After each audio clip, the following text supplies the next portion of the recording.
Kata Yusuf Al-Qaradawi dalam bukunya, cara mengatasi kemiskinan itu paling tidak ada 6 langkah. Bukan ada Basnas di situ, tak ada. Nomor 1 itu, cara yang paling ampuh untuk mengatasi kemiskinan, perhatian keluarga terhadap keluarga. Sekarang saya tanya Bapak Ibu, ada tak keluarga Bapak Ibu yang tak mampu? Jujur, ada tidak Bapak Ibu?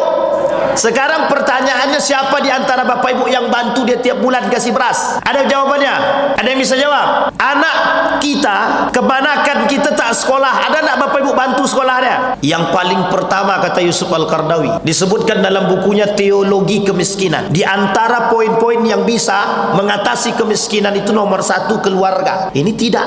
Keluarganya aja, karena adikku ini orangnya tak rajin sholat, aku tak mau bantu dia. Nah, ini banyak saya dapatkan Bapak Ibu. Beberapa hari yang lalu ada jamaah diskusi, ngajak diskusi. Mau tanya Ustaz, boleh tak? Boleh. Boleh tak kami Pak Ustaz memberikan zakat kami ini kepada abang kandung kami sendiri? Langsung saya bilang sama dia, besok tunggu di neraka, saya bilang gitu.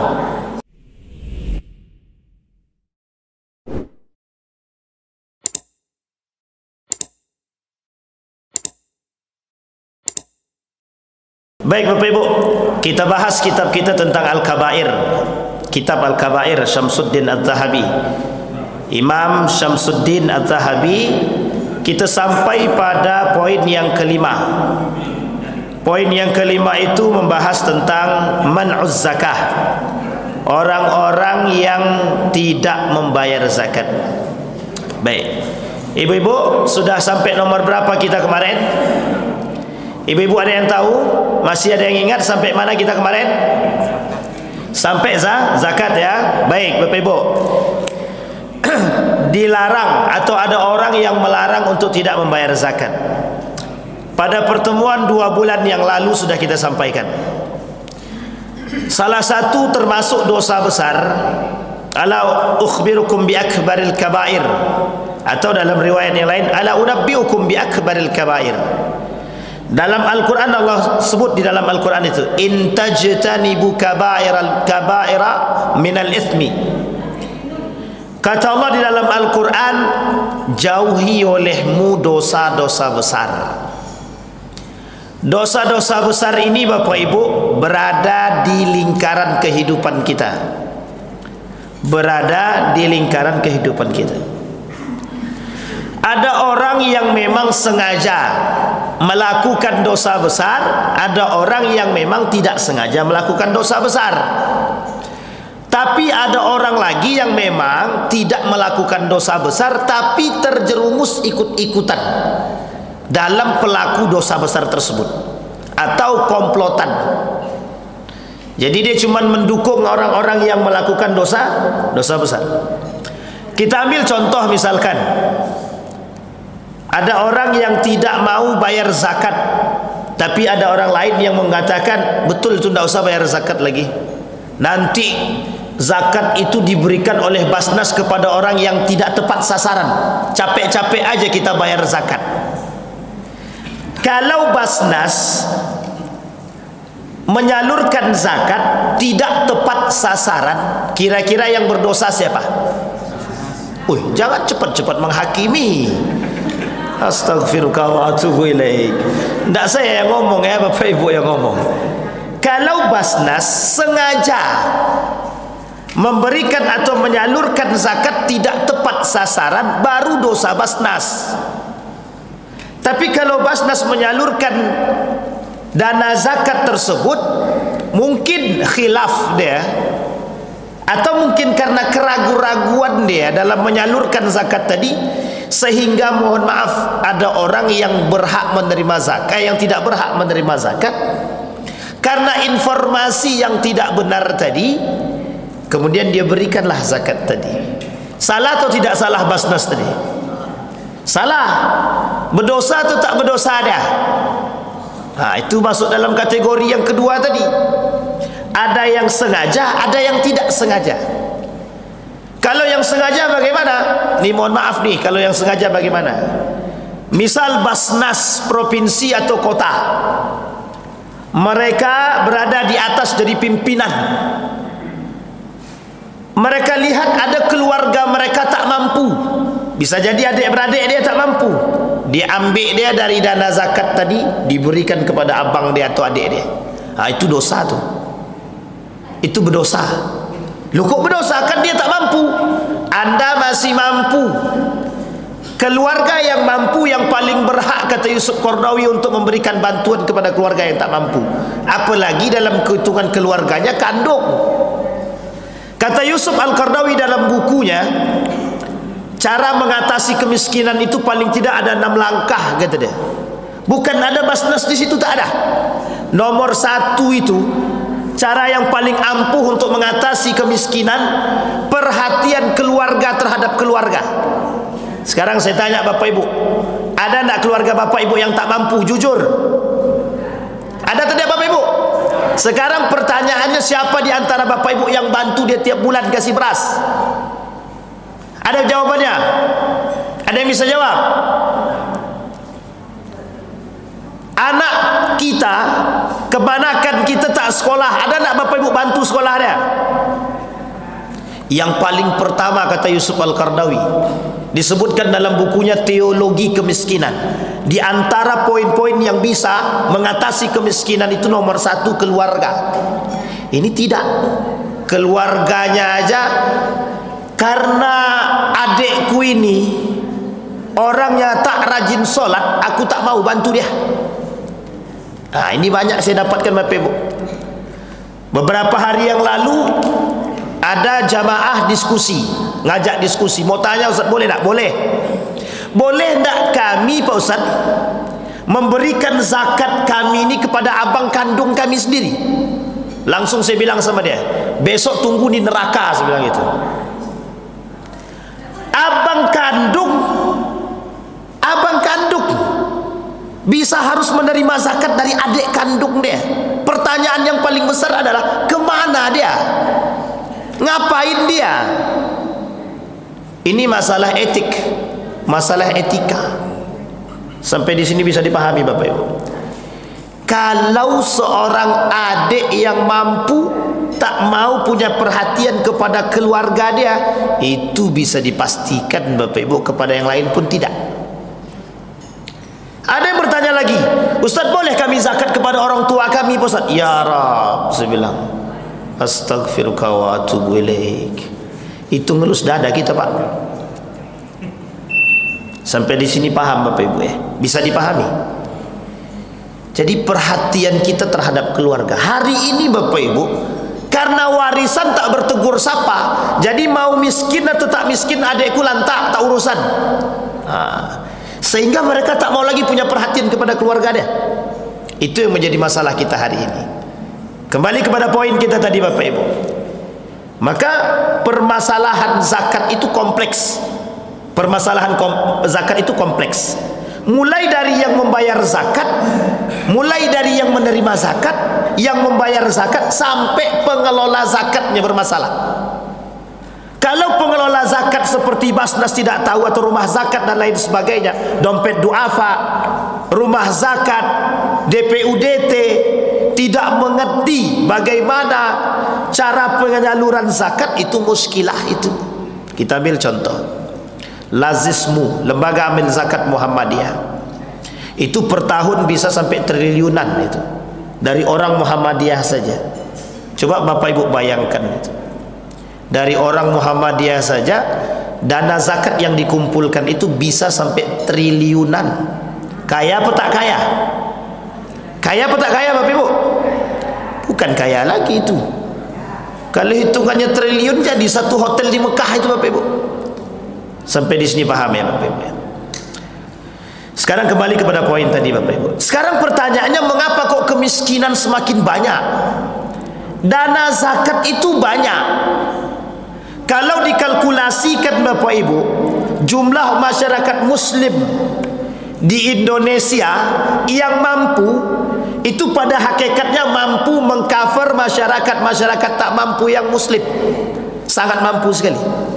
Tapi mengapa kok masih kita dapatkan orang miskin itu banyak? Dan mohon maaf, kenapa yang miskin itu juga orang muslim? Kan begitu. Itu tidak usah kita masukkan. Karena negara kita mayoritas muslim, jadi otomatis yang miskin juga orang muslim mesti. Nah sekarang Bapak Ibu ada alasannya. Ada alasan yang pertama, orang muslim yang tidak bayar zakat hanya dilarang dalam Al-Quran, dilarang oleh agama, tidak dilarang oleh dihukum oleh agama, tidak dihukumi oleh pemerintah. Kita tak bayar zakat, datang tukang zakat kita tak bayar pajak, datang tukang pajak ke rumah. Nah protes pula dia. Tapi kalau kita tak bayar zakat, siapa yang nak datang ke rumah kita? Sehingga umat muslim hari ini masuk mereka tak takut dengan ancaman zakat di dalam Al-Quran, karena bersifat tidak realistis, hukumannya tak nyata. Paling kalau kami tidak bayar zakat, itu pun kata agama, harta kami semakin hari semakin berkurang.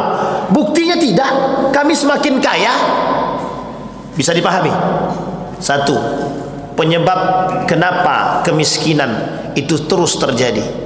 Yang kedua, cara pengelolaan zakat kita kurang benar. Malaysia, orang yang bayar zakat itu tak perlu lagi bayar pajak. Okey, tak sama negara Malaysia dengan Indonesia. Baik, okey, tak ada masalah.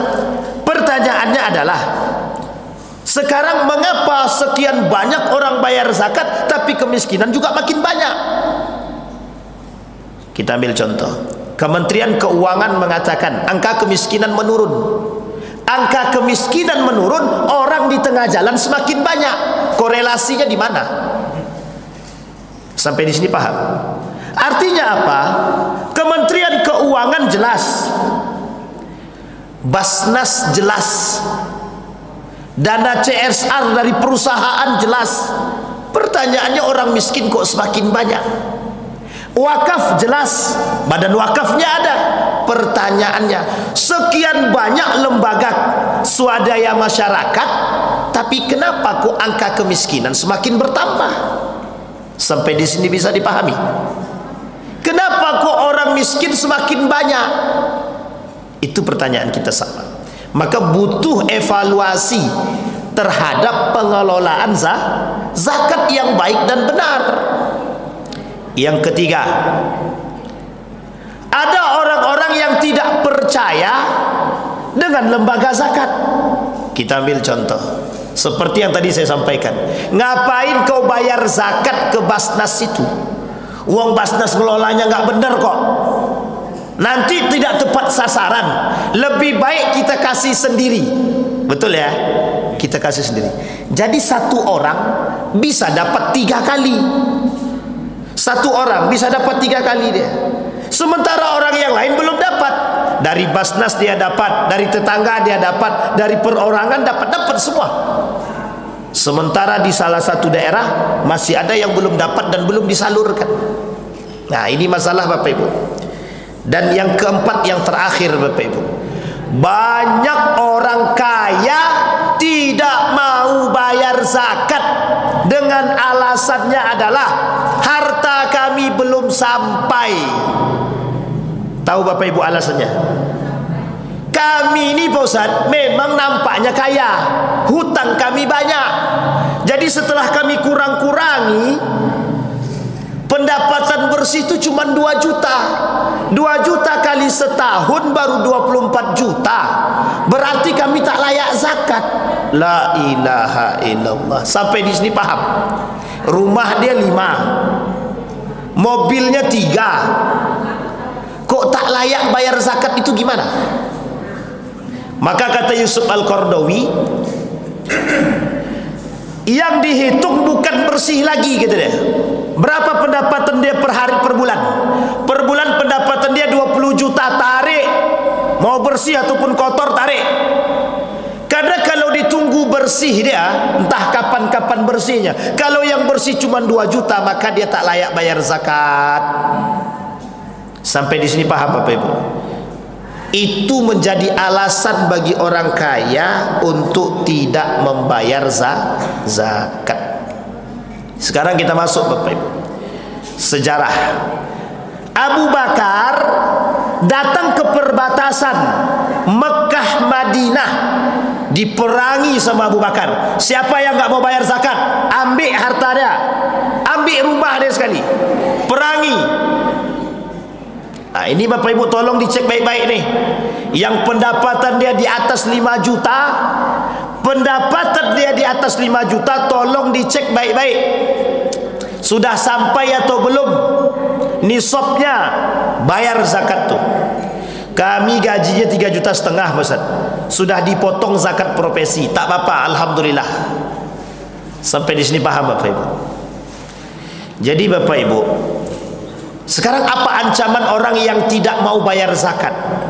Kita kembalikan pada poinnya. Yang sengaja, orang yang sengaja tidak mau bayar zakat, pertama zalim, yang kedua perampok.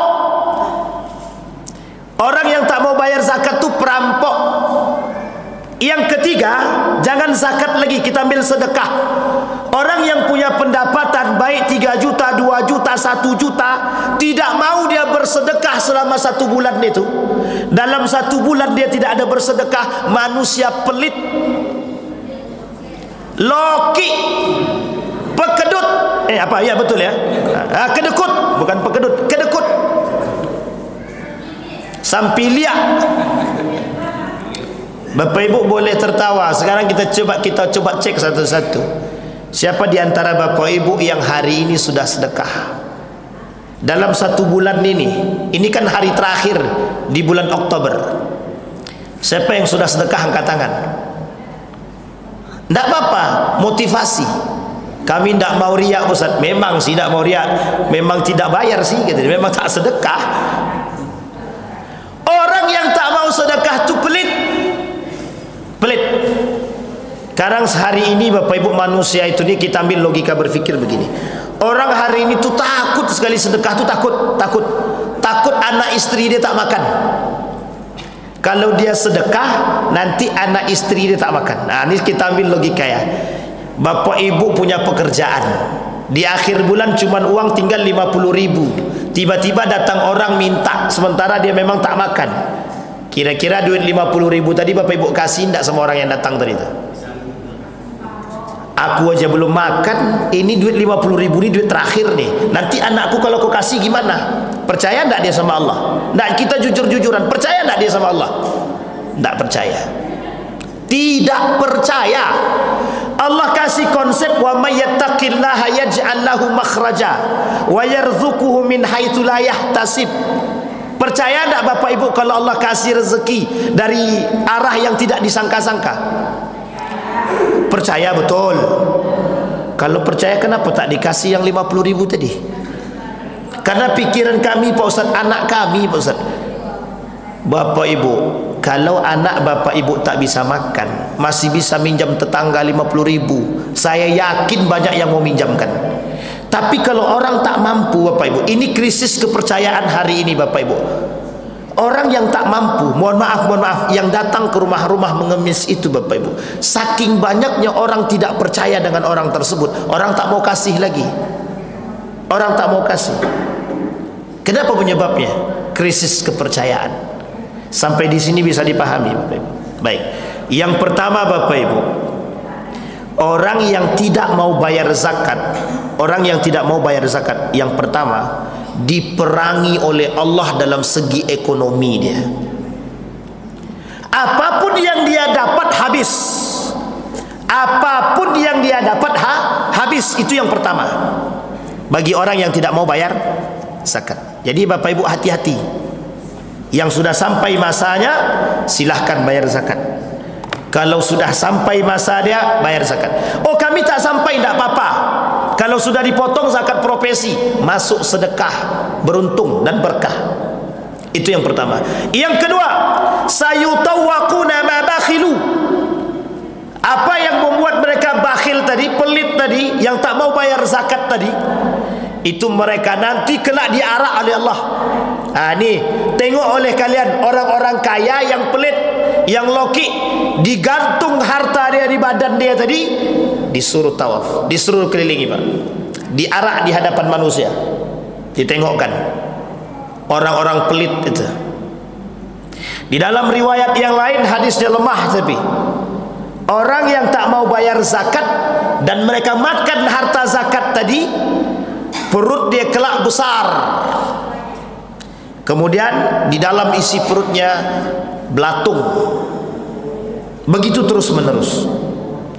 Kemudian orang-orang yang tidak mau bayar zakat lagi dianggap sebagai perampok.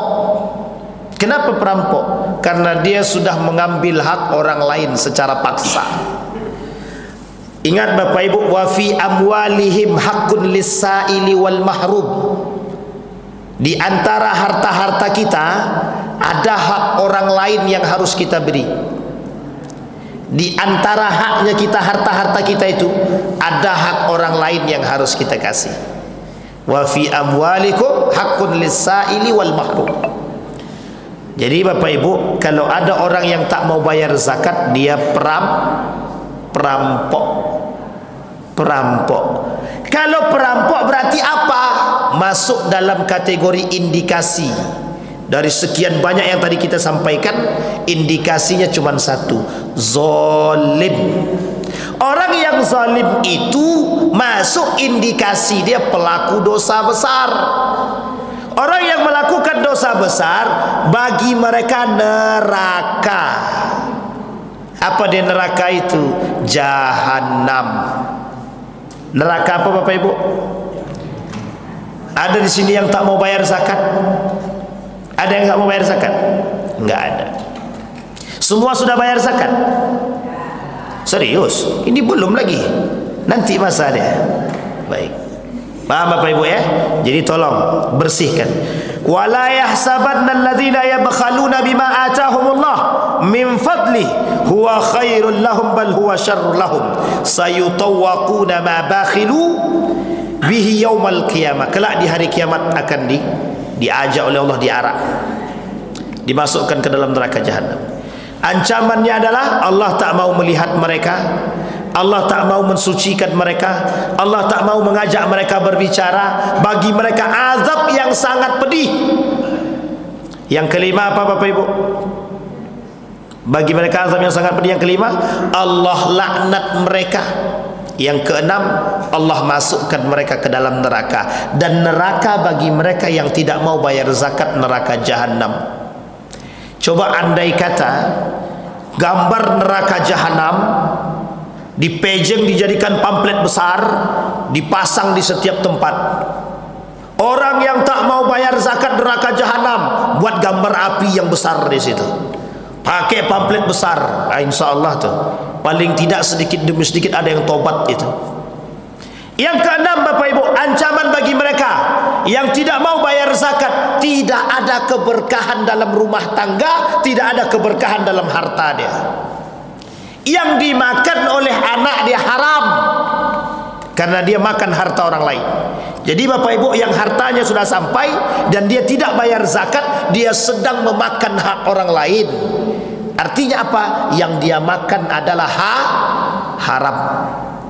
Kalau yang haram yang dia makan Bapak Ibu, semua perbuatan-perbuatan dia bermasalah. Perbuatan-perbuatan dia bermasalah. Omongan tak sejalan dengan perbuatan.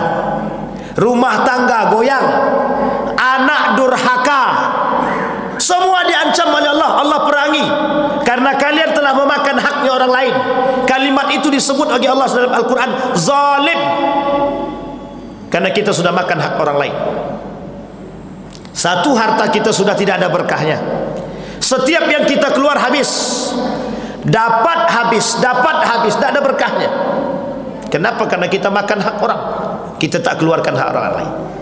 Maka konsepnya ziyadah dan bertambah itu tak berlaku lagi bagi mereka yang tidak mau bayar zakat. Pertanyaannya adalah, masih banyak atau tidak orang yang tak mau bayar zakat? Masih. Kenapa? Karena ancamannya tak nampak. Itu kan ancaman akhirat aja itu. Ukhrawi, akhirat. Beli mobil baru, nabrak, tup. Besoknya beli mobil baru lagi, nabrak lagi. Dia tidak introspeksi diri. Bisa jadi kami belum keluarkan hak orang lain. Sangat bisa jadi sekali. Jadi Bapak Ibu, kalau kita tidak mau mengeluarkan hak orang lain, kita disebut Allah sebagai orang yang pelit dan perampok dan zalim. Dan Allah akan memerangi orang-orang yang seperti ini Bapak Ibu. Sehingga Bapak Ibu sekalian yang berbahagia, kita yang sadar dengan zakat itu, maka kita penting Bapak Ibu memahami. Pemahaman zakat itu sederhana Bapak Ibu. Memahami zakat itu sederhana. Apa yang harus kita pahami? Menghidupkan orang lain. Bapak Ibu bayar zakat itu sebenarnya tidak sebanding Bapak Ibu. Misal pendapatan Bapak Ibu dalam 1 tahun, anggaplah gaji Bapak Ibu itu memenuhi 8 juta. 8 juta. 1 tahun anggaplah 10 sudah 80. 16 berarti 96 juta. 96 juta 1 tahun itu 2,5-nya berapa? Berapa 2,5-nya Bapak Ibu dari 96 juta?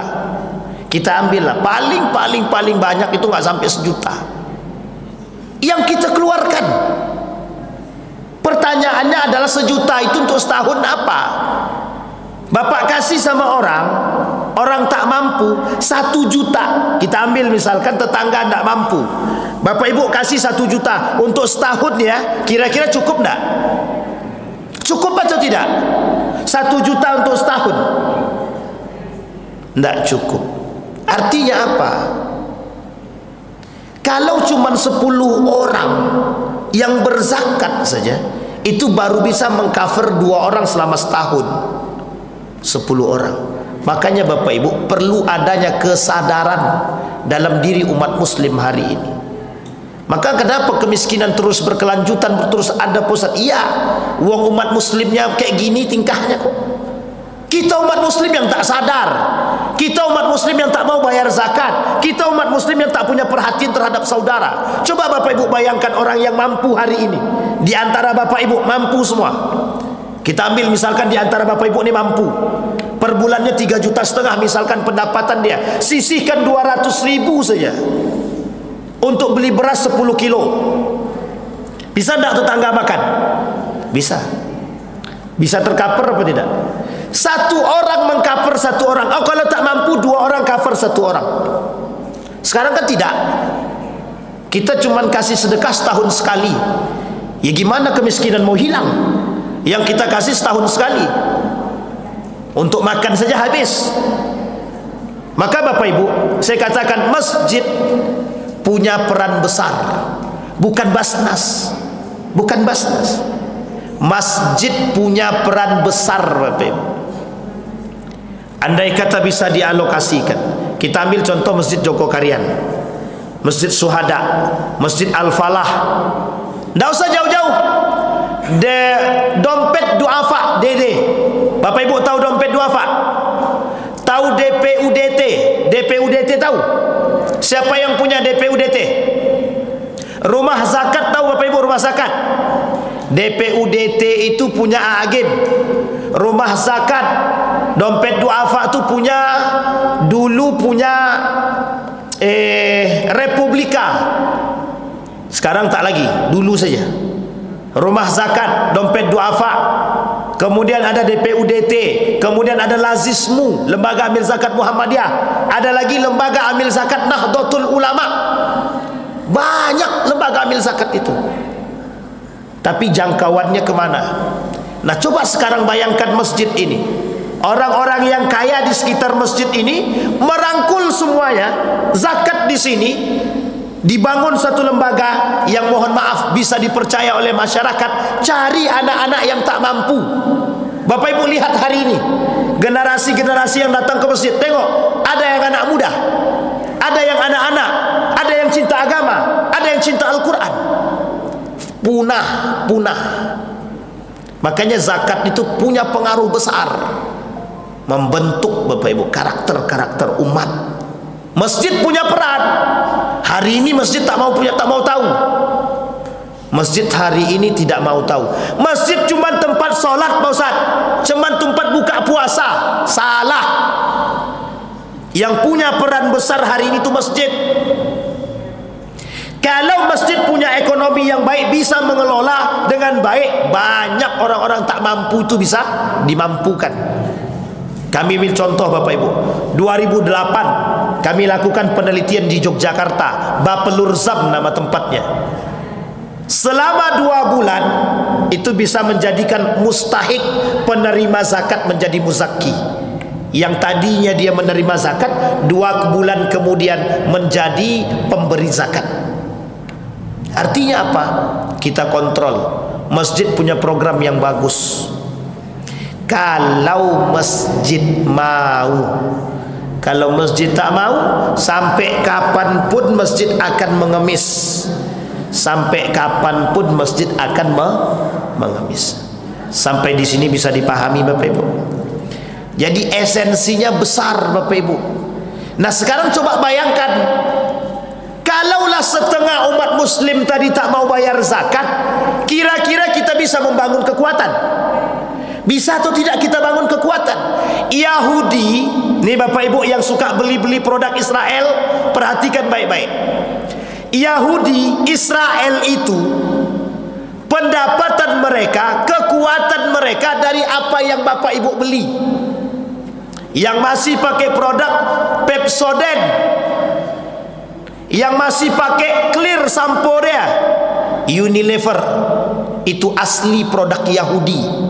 Bapak Ibu beli, pendapatan dia mereka gunakan untuk membantu Israel dan Yahudi. KFC, Pizza Hut, coba Bapak Ibu bayangkan, pendapatan mereka itu diberikan kepada sana, untungnya setengah-setengah. Setengahnya untuk pizza, setengahnya untuk Israel. Coba kita bayangkan sekarang, andai kata umat muslim, para pedagang-pedagang muslim tadi, itu tidak setengah pendapatan, cuma 2,5 per tahun. Bayangkan per tahun. Israel per bulan, umat muslim per tahun. Kira-kira kalau per bulan, jangankan rudal, lebih dari rudal pun bisa dibeli sama Israel. Untuk menghancurkan Palestina setiap hari, itu mereka butuh dana besar, paling tidak 3 triliun setiap hari. Dari mana pendapatannya? Dari barang-barang yang mereka jual belikan, dan mereka bangun kekompakan sesama mereka. Setiap orang Israel yang berdagang, yang punya usaha, memberikan pendapatan mereka setengahnya kepada negara Israel. Untuk membangun apa? Kekuatan. Itulah Bapak Ibu kenapa Umar bin Khattab membangun BMT, Baitul Mal wat Tamwil. Kenapa Umar bin Khattab membangun Baitul Mal? Tujuannya cuma satu, untuk agar pendapatan masyarakat tadi, zakat-zakat tadi dikumpulkan di Baitul Mal. Yang tak mampu tinggal bisa dihidupkan dari situ. Itu tujuannya sama. Sekarang kalau umat muslim tak mau bayar zakat, umat muslim yang tidak mau membayar zakat, dia sedang membunuh saudara dia sendiri. Umat muslim yang tidak mau bayar zakat, dimanapun mereka berada, mereka sedang membunuh umat muslim yang tak mampu. Begitu kasar. Iya, memang harus begitu. Hari ini harus kita gitukan. Jadi Bapak Ibu kalau ketemu dengan orang kaya yang tak mau bayar zakat, bilang sama mereka, Anda telah membunuh umat muslim. Sampai di sini paham Bapak Ibu? Urgensinya bayar zakat itu pentingnya begitu Bapak Ibu. Wong kita tidak takut sekarang kok bayar. Orang hari ini kalau tak bayar zakat tidak takut, tidak takut. Sekarang saya tanya Bapak Ibu, kalau Bapak Ibu main dukun, syirik apa tak syirik? Batal tak keislaman dia? Sama Bapak Ibu, orang yang tak mau bayar zakat rusak rukun Islam dia. Orang yang tak mau bayar zakat rusak rukun Islamnya. Islam dia tak sempurna. Orang yang tidak mau bayar zakat, Islam dia tidak sempurna. Jadi ini penting Bapak Ibu, dan ini harus kita sampaikan kemana-mana.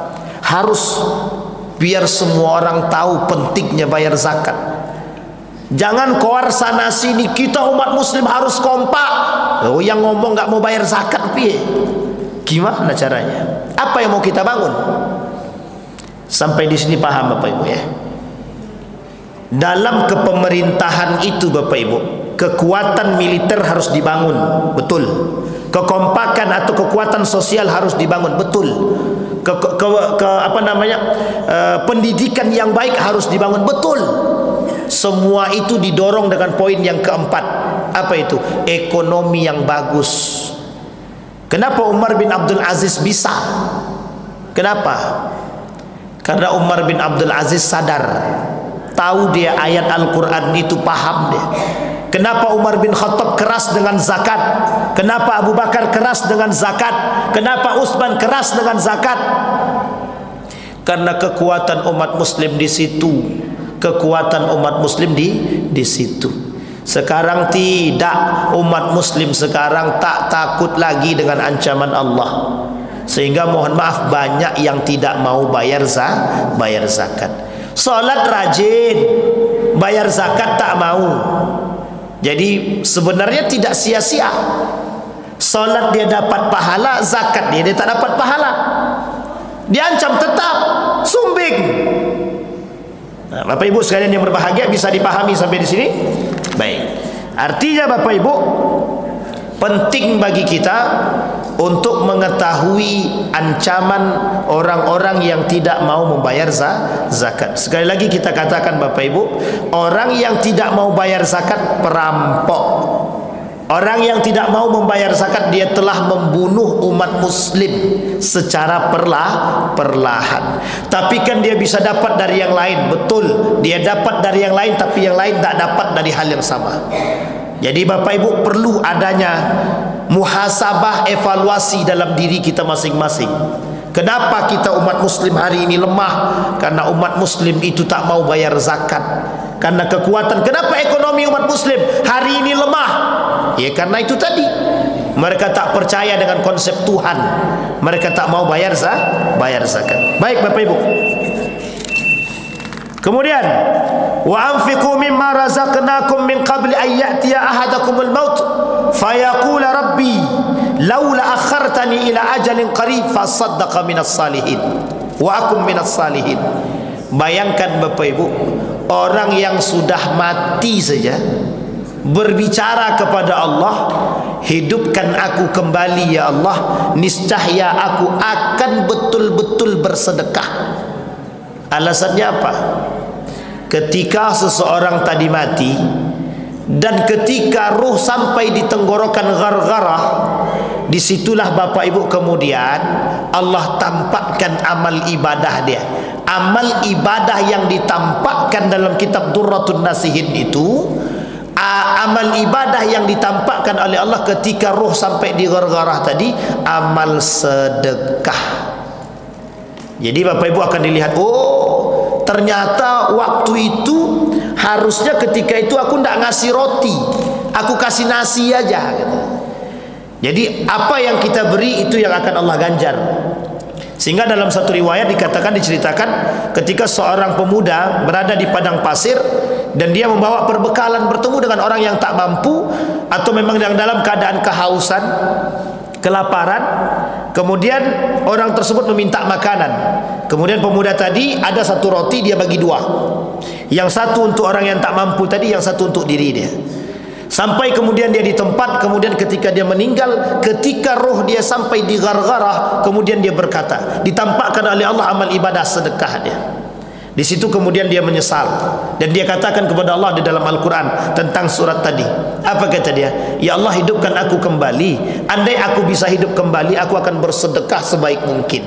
Itulah alasannya kenapa Nabi katakan di dalam hadisnya itu, berinfaklah, bersedekahlah dengan sebaik-baik dia. husnus sadaqah, sebaik-baik sedekah. Sekarang saya tanya Bapak Ibu beli baju baru sama baju lama, yang Bapak Ibu sedekahkan baju baru apa baju lama? Masih banyak manusia di muka bumi ini yang mengaku berislam itu belum mampu mengatakan konsep yang serupa ini Bapak Ibu. Aku beli baju baru Ustaz.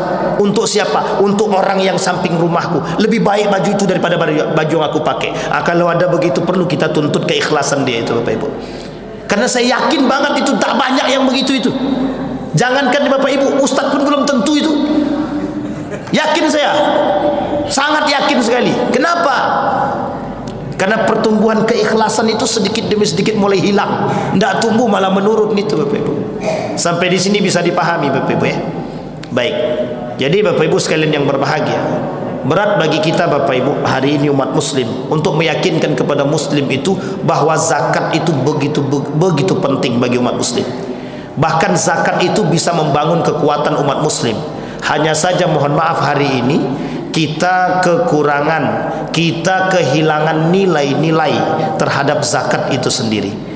Malaysia kuat, Singapura kuat karena sistemnya masih kerajaan. Ketika sistem kerajaan masih kuat semua Bapak Ibu. Tapi kalau sudah tidak ke kerajaan ini yang sulit Bapak Ibu.